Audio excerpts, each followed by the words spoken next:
사도행전 1장 Acts chapter 1 verses 15 to 26.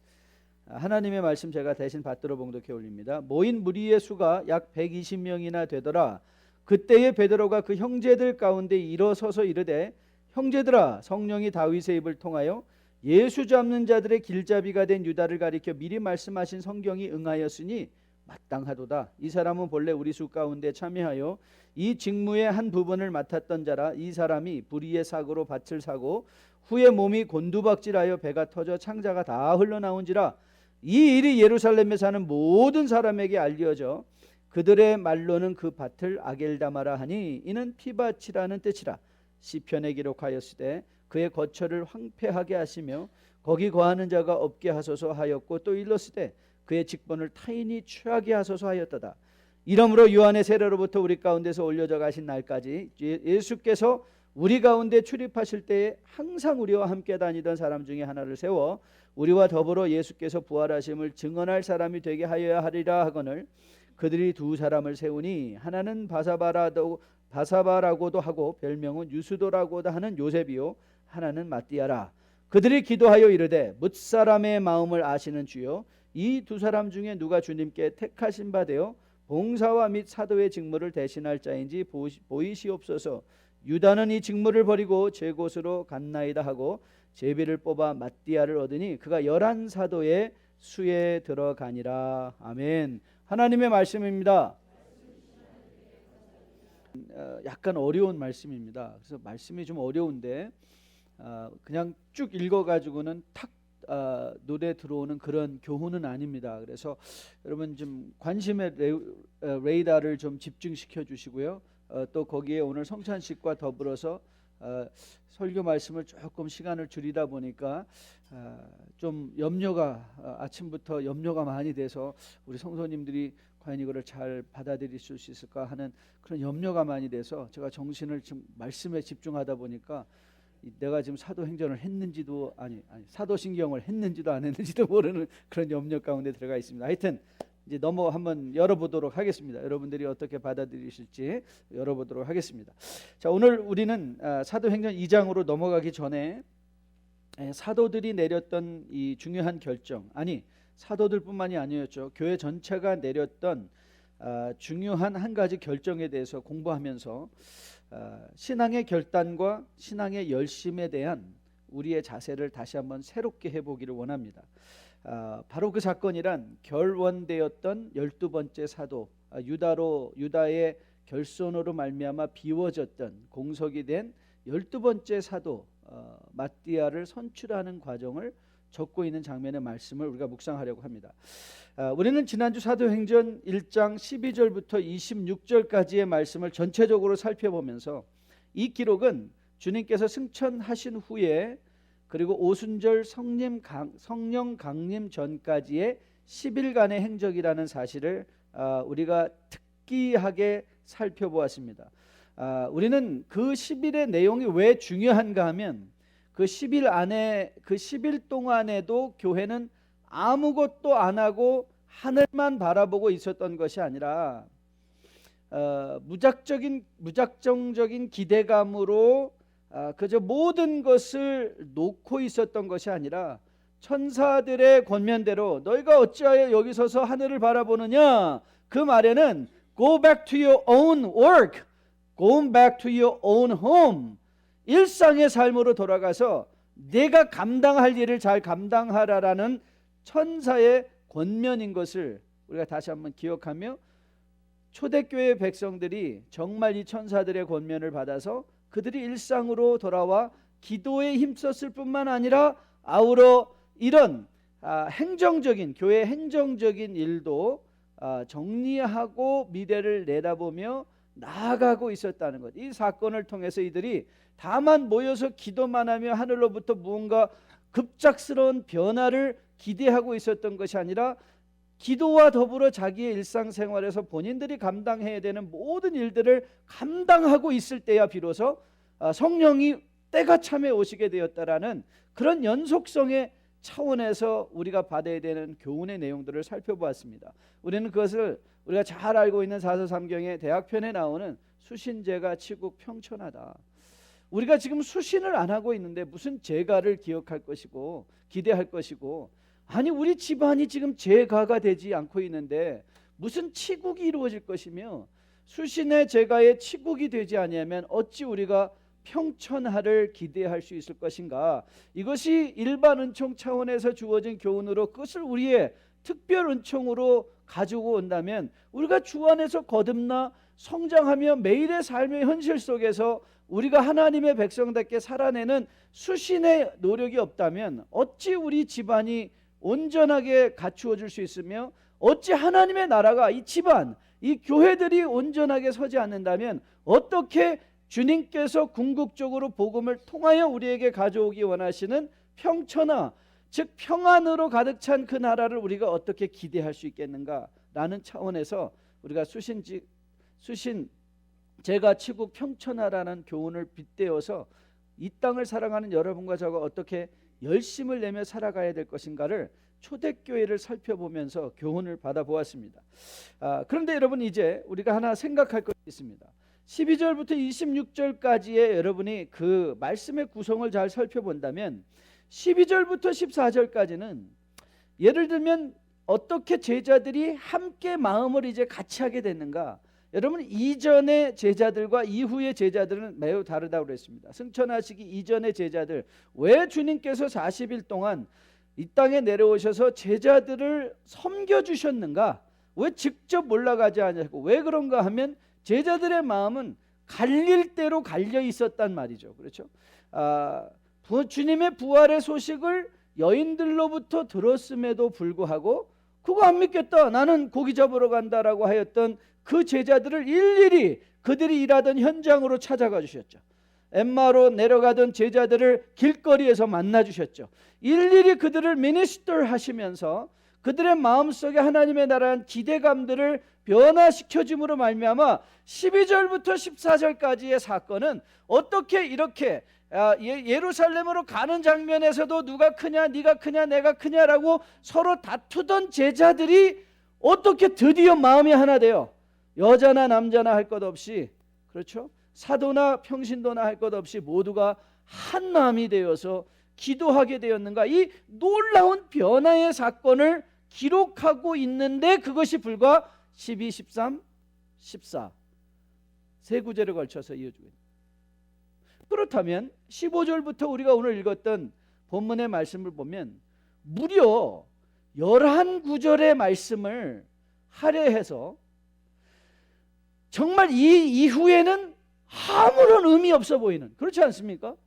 이 이후에는 아무런 의미 없어 보이는 마띠아라는 사람을 사도로 선출하는 것을 왜 이렇게 자세하게 기록하고 있는가? 여러분, 그런 의미는 안 드십니까? 여러분, 이 사도행전 2장을 넘어가면 사실 성령 강림의 사건도 불과 4절로 요약돼서 설명되어집니다. 그런데 오늘 이 구절은 우리 생각에 아무런 중요성이 없는 것 같아요. 왜냐하면 마띠아라는 사람의 인물의 영향력이 오늘 여기서 드러난 이름 외에는 아무것도 사도행전이라는 기록 안에서 알려진 게 없기 때문에 그렇죠. 아니, 그렇다면 하나님은 왜 이 구절을 이렇듯 자세하게 기록하게 하셨을까? 자, 이 사실을 묵상하는 것은 쉽지 않은 일이죠. 그러나 우리가 반드시 감당하며 넘어가야만 하는 내용이라고 생각을 합니다. 여러분, 성경의 특징 중에 하나가, 성경은 성도나 혹은 이스라엘의 잘한 일만을 기록하고 있는 것이 아니라 잘못한 일도 아주 가감없이 기록하고 있습니다. 그래서 사실 성경을 읽을 때 많은 초신자들이 당황하죠. 그렇죠? 우리가 경전이라고, 종교적인 경전 생각하면 자기들의 치부들은 다 감추어 놓고 자기들이 알리고 싶은 것만을 적어놓고 무슨 자기 지도자들에 대해서도 정말 놀랍고 기적적인 사실들만을 적고 싶은 것이 인지상정일진데, 성경을 펴보면 이것 우리가 너무나 당황스러운 말씀들이 많이 나온단 말이죠. 성적으로나 정치적으로나 사회적으로나 상상할 수 없는 일들이 많이 나와서 우리는 가끔 놀라고 황당해하고는 합니다. 그 이유는 간단합니다. 하나님은 이 역사를 세상에 일어난 그대로 우리로 보게 하시면서 여러분과 저에게 무엇을 맡겨주고 있는가 하면 그건 하나님이 여러분과 저를 대접하시는 대접함이라고 생각하는데, 하나님이 여러분으로 하여금 그래, 너희가 이 역사를 읽고 너희가 같이 판단을 내리라는 거예요. 너희가 같이 판단을 내리라. 너희가 내려야 될 가치 판단이 무언가를, 그것은 너희의 몫이라는 것을 우리에게 주고 계신 것이죠. 자, 그러면 오늘도 이런 차원에서 하나님은 이 사실이 초대교회에 일어난 이 일을 자세하게 기록하게는 하셨는데, 그러나 이것에 정말 진정한 가치가 무엇인가는 직접적으로 말씀해 주지 않았단 말이죠. 그래서 우리는 영적인 상상력들을 동원해 가면서, 거룩한 상상력들을 동원해 가면서 하나님이 이토록 우리 눈에 보기에는 별반 중요하지 않은 것과 같은 사건을 이렇듯 자세하게 기록하게 하신 의도를 우리가 생각해 보는데, 먼저 우리는 이 사실을 긍정적으로 접근할 수 있다고 생각합니다. 도대체 그럼 이 일의 긍정적인 의미는 무엇이냐? 여러분에게 알려드린 대로 사도행전은 두 책을 연속으로 읽어야 된다고 그랬어요. Luke and Acts. 그러니까 누가복음과 사도행전은 한 짝입니다. 그래서 여러분들이 성경을 읽을 때도 사실 누가복음과 사도행전을 함께 연결해서 읽으면 이것이 연결되어지는 것들을 여러분들이 보실 수 있게 됩니다. 그렇기에 오늘 이 사건도 연결점이 있단 말이죠. 이 사건의 연결점은 바로 주님께서 이제 마지막 유월절을 가시기 전에 제자들 가운데 티격태격 싸움이 일어나고 자리 싸움이 일어나고 권력에 대한 그 열망들이 막 불릴 듯 일어나고 있는 그 장면 속에서 바로 22장 누가복음 22장 30절에서 너희로 내 나라에 있어 내 상에서 먹고 마시며 또는 보좌에 앉아 이스라엘 12지파를 다스리게 하려 하노라라고, 12지파를 다스리게 하려 하노라라는 이 하나님 예수님의 약속의 말씀이 자 오늘 이 자리에서 완성되고 있는 거예요. 주님께서 말씀하신 대로 이제는 드디어 12명이 반드시 필연적으로 채워져야 올 하나님의 나라에 대한 분명한 기대감, 하나님의 약속이 이루어질 것 같은 생각이 우리가 들게 되죠. 아마도 그 이유가 맞을 수도 있어요. 왜냐하면 이런 면에서 볼 때 오늘 이 장면의 말씀이 중요한 이유는, 이 장면의 말씀이 바로 누가복음에서 약속해 주신 회복의 바로 그 시작점이 될 수 있다는 차원에서 그 12명이 반드시 있어야 되는데, 그러면 11명밖에 없으면 어떻게 할 것인가 라는 차원에서 제자들은 하나님 나라의 완성의 준비 과정의 일환으로서 바로 이 제자들을 세워주고 있는 것인 것을 보게 됩니다. 그뿐만이 아닙니다. 하나님 나라의 완성의 준비뿐만 아니라 오늘 이 사건은 교회에 있어서 굉장히 중요한 교회의 질서를 세워주고 있는 것을 보게 됩니다. There's clear order in the church.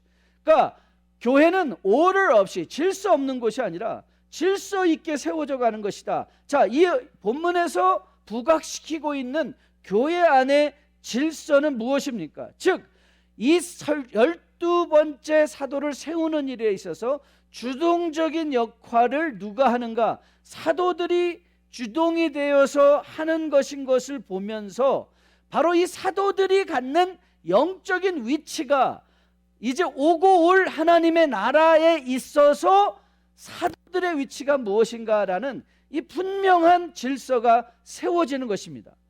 여러분, 본문을 보면 더불어 지도자를 초대교회가 세우는 데 있어서, 그러나 이 사도들의 임의적인 임명이 아니요, 교회 전체가 말씀과 기도와 더불어 동참하는 일로 이루어지고 있다는 것, 교회 전체의 관심이라는 것. 그래서 지도자를 세운다는 것은 공동체의 소수의 어떤 힘 있는 사람의 높은 자리에 있는, 높다는 표현이 이상하지만 지도자들이 임의적으로 일방적으로 세워서 프레젠테이션 하는 것이 아니라 모든 백성들이, 교회에 속한 모든 백성들이 함께 기도하고 말씀에 동참함으로써 교회의 지도자가 세워지는 것이라는 이 사도의 위치와 더불어 교회 지도자들을 세워가는 방법론에 있어서도 하나님은 교회는 마음대로 하는 것이 아니라 그때 즉흥적으로 하는 것이 아니라 이런 질서가 있다는 것, 그리고 하나님은 이런 교회 안의 질서를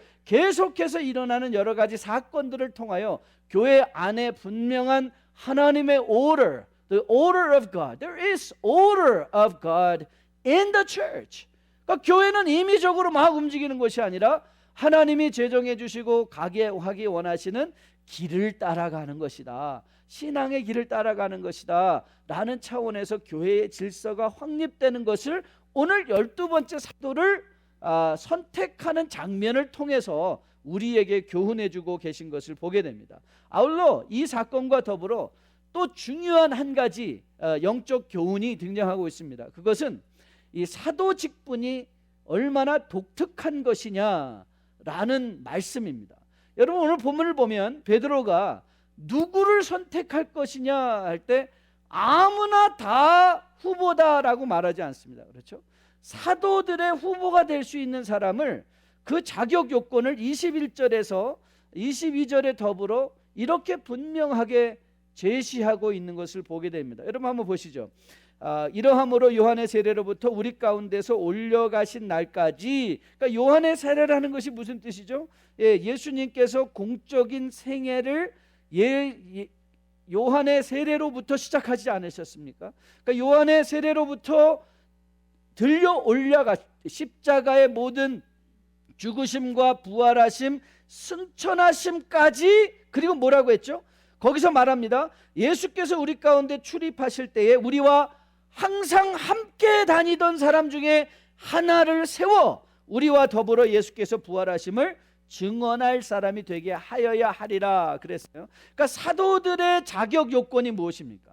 사도들의 자격 요건은 주님께서 시작하신 공생애로부터 승천하실 때까지 모든 그 일을 함께 하였던 아이위트니스다. 적어도 예수 그리스도를 직접적으로 옆에서 본 사람들이다. 이런 차원에서 볼 때 이 말씀이 오늘 우리가 당면하고 있는 현대 교회에 많은 교리적 confusion, 교리적 혼란함을 정리할 수가 있습니다. 지금 여러분 한국 교회나 미국 교회를 가장 강타하고 있는 운동 중에 하나가 신사도 운동이라는 게 있어요. 신사도 운동. 이 신사도 운동은 무엇입니까? 사도 직분이라는 것이 초대교회에서 끝난 것이 아니라 지금도 계속해서 사도의 직분이 세워져야 된다라는 식으로 생각하며 이제 사도들, Apostles Association이라는 것도 있고요.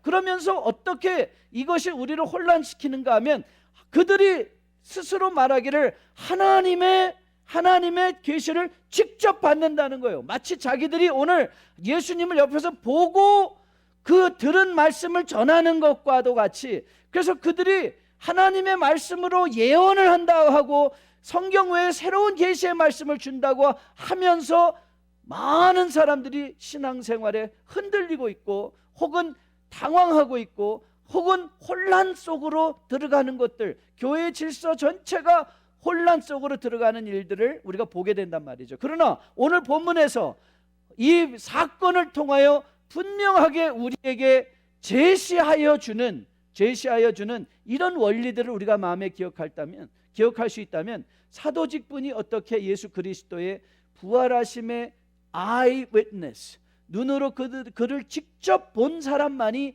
사도로 선출될 수 있다는 이 자격 요건으로 미루어 이제는 더 이상 사도라는 직분은 예수 그리스도의 부활과 성경의 완성과 함께 어떻게 이제는 더 이상 존재하지 않는 교회 직분인가를 오늘 교회의 질서상, 현대를 살아가는 여러분과 저의 교회 질서상 분명한 교훈으로 우리에게 제시하고 있는 것을 보게 됩니다. 그렇습니다.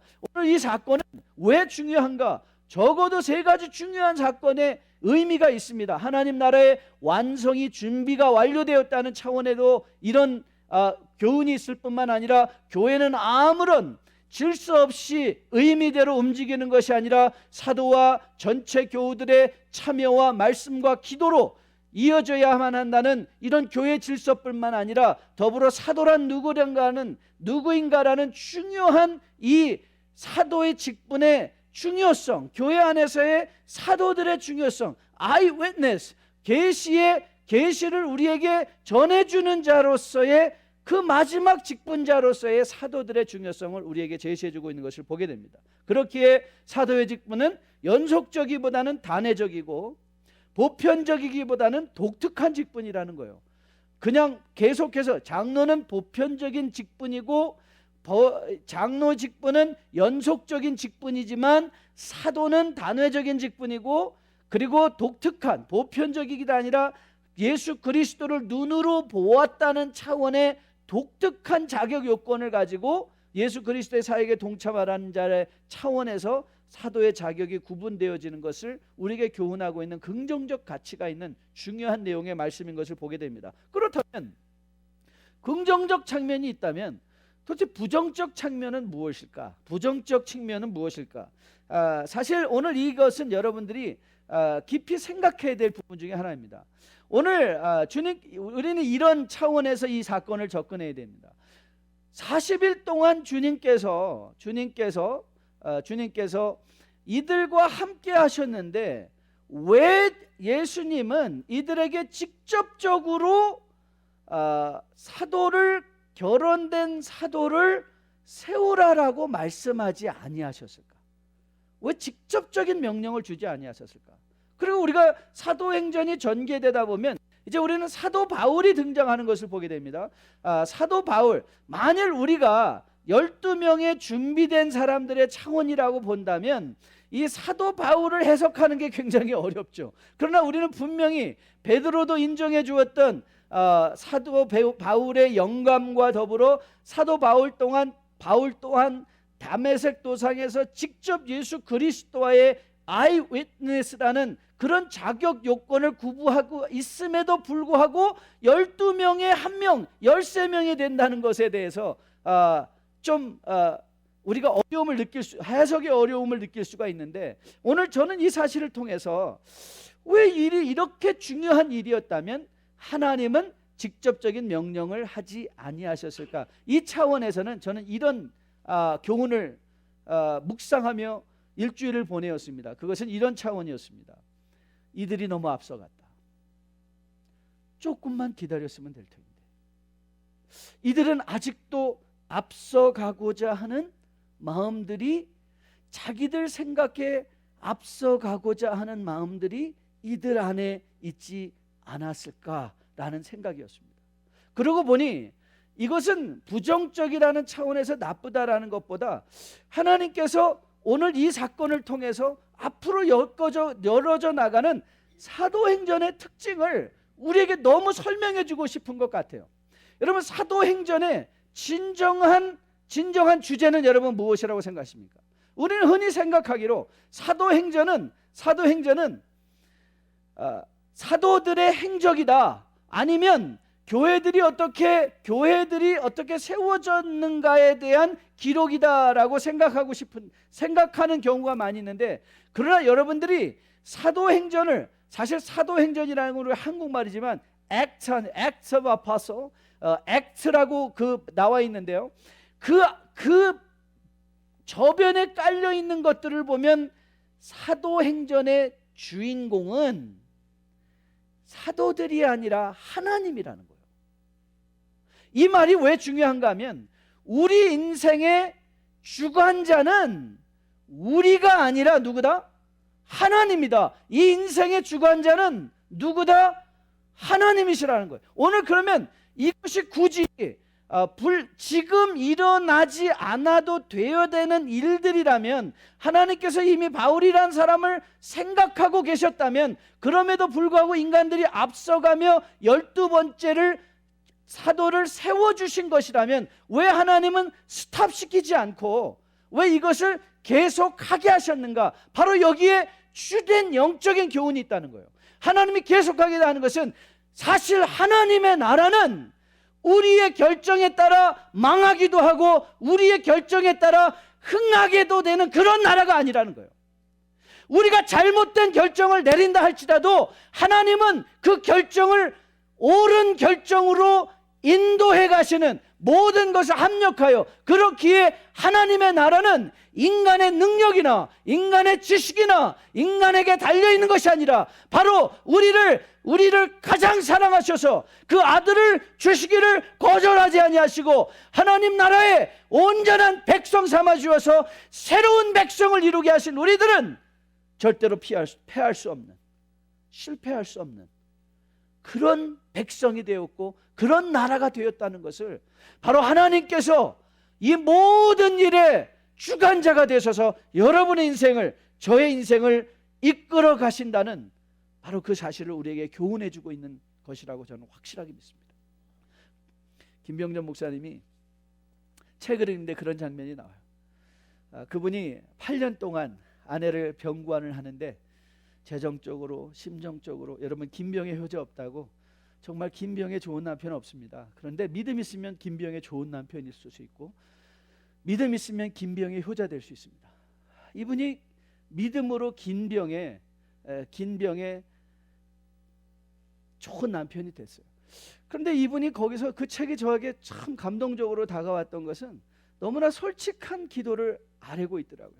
뭐 여러 가지를 다 다루고 있었어요. 제 책을 보니까 그 중에 그가 8년 동안, 여러분 간병을 한다는 것은 한국에서는 정말 수억 대의 돈이 들어가는 일이라고 합니다. 그래서 그러니까 환자를 돌보는 데 있어서 가장 중요한 건 은혜가 아니라 돈입니다. 그렇게 말을 해요. 그런데 정말 그 8년 동안에 하나님께서 기적같이 그의 모든 필요를 다 채워주셨다는 거예요. 그러면서 그가 그럼에도 불구하고 이 목사님의 마음속에 차지 않는 게 있었어요. 그래서 하나님 앞에 솔직하게 얘기했대요. 하나님 어떻게 다른 건 다 주시고 내가 정말 좋아, 정말 원하는 거 이거 하나는 안 주십니까? 어떻게 이러실 수가 있습니까? 하나님 정말 그러실 수가 있습니까? 그때 그 목사님의 마음에 들려온 예수님의 말씀이 이것이었대요. 야, 내가 너희들을 위하여 아들까지 줬는데 너희들은 뭘 더 바라냐? 그리고 그 말씀에 무너지셨대요. 저도 그 말씀에 무너졌어요. 여러분, 주님께서 우리에게 주신 게 뭐죠? 아들이에요. 그럼 하나님은 그 아들을 통하여 그를 부활의 첫 열매 삼으시며 그 길이 우리가 갈 길인 것을 분명히 보여주신 거예요. 오늘도 교회가 시작되면서 하나님은 백성들에게 교훈하고 싶은 거예요.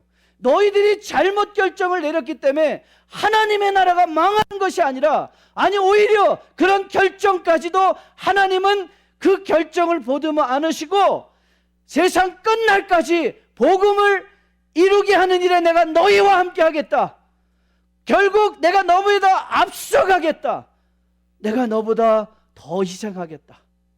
바로 그 말씀을 우리에게 해주시며 여러분과 저 안에 있는 성도의 확신의 내용이 우리의 능력도 아니요 우리의 물질도 아니요 오직 예수 그리스도인 것을 가르쳐 주시기를 원하시는 하나님이신 것으로 믿습니다.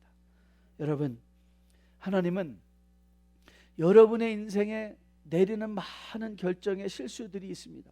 그러나 하나님의 위대한 계획은 여러분의 결정에 흔들리지 않는 계획입니다. 하나님은 그 결정들을 잘못된 것이라 할지라도 옳은 것이라 할지라도 모든 걸 합력하여 궁극적으로 여러분들이 하나님 앞에 설 때 거듭난 주의 백성들로서 가장 복된 모습으로 세워질 수 있도록 사용하실 것입니다. 여러분 인생에 잘못된 결정으로 자기 자신을 치며 뒤돌아보며 원망하며 후회하지 마십시오. 여러분이 후회한들 내린 결정은 절대 되돌릴 수 없을 것입니다. 우리는 시간을 되돌릴 수 없습니다. 과거에 일어난 일에 연연하지 마시고 이제 오늘도 나에게 가장 좋은 예수 그리스도 아들을 주시고 우리더러 저 멀리에 있는 십자가를 바라보게 하시며 비록 내 눈앞에는 아무것도 보이지 않는 것 같지만 그렇기에 믿음으로 살아가라 하시며 오늘도 그 길을 열어주시는 이 하나님의 초대 음성에 저는 여러분들이 아멘으로 순종하며 이제 여러분의 눈을 들어 희미한 여러분의 미래를 보려 하지 마시고 뚜렷하게 모든 사건 위에 뚜렷하게 우리에게 드러나고 있는 십자가를 바라보실 수 있는 여러분과 저 될 수 있기를 주님의 이름으로 축복드립니다. 바로 이것이 성찬의 의미입니다. 주님께서 여러분이 혹 잃어버릴까 봐 주님께서는 교회 안에 성찬의 절기를 제정해 주시고 이 일을 행하며 나를 기념하라 하시며, 우리가 주님을 기념한다는 것이 무슨 뜻입니까? 십자가에 죽으시고 살아내신 예수께서 반드시 다시 오셔서 여러분의 인생에 억울한 눈물과 힘든 모든 일들을 이해하시고 상 주시며 주님의 우편에 세워 영원한 예배에 동참하게 하여 여러분을 인도하고 계신 하나님이라는 사실을 저는 오늘도 여러분이 성찬에 동참하시면서 다시 한번 확인받으시는 여러분과 저 될 수 있기를 주님의 이름으로 축복드립니다.